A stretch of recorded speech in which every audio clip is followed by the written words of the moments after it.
You know, M&A is funny. Like, it is really, you guys think you may know yourself, and I'm not making judgments because I've been doing this for a long time. Money brings out the best in people, and it brings out the worst in people. So, you know, you never know. You may think this is what you want, but if you see, you know, with $30 million, would you stick to your guns in terms of your philosophy and your own personal objective? Would you stick? Maybe. What if it's 40? What if it's 50? What if it's 70?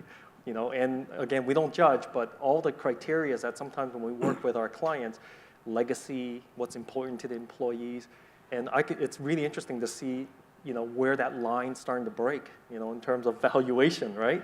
And those are some of the things that also, you know, it's very interesting in our line of work to kind of see. So it goes back to really have self-reflection and what's super important to you, but always give yourself a bit of margin of error to say you don't know what you don't know, and until you get to it, and when the deal is right in front of you, that's when truth happens. Yeah, I think that you know, we were just in an advisor retreat. Our senior leadership team got together and a lot of advisors last week. And the question I put to people, as I said, you know, as we think about where we're going forward as a company, here's just one question.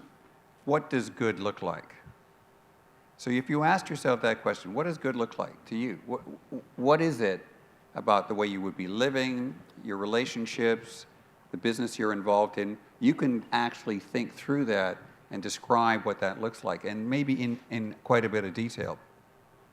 And then it's way easier to go to an advisor and say, okay, I know where I'm trying to get to, and I know where I am now. So the reason I'm here is to get you to get me from here to there, but because I've got clarity about what there looks like.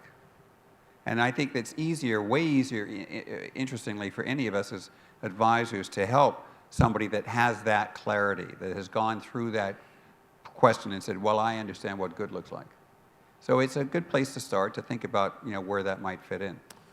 And good post-business is also a key question. Yeah. Because the one thing you get when you've exited in whole or in part is you're going to get more time and more financial resources at your disposal to do other things.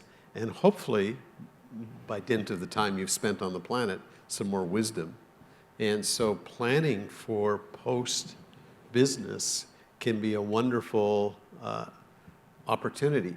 But most of us in our businesses are so busy in the business, working really hard, that we don't have that space and time.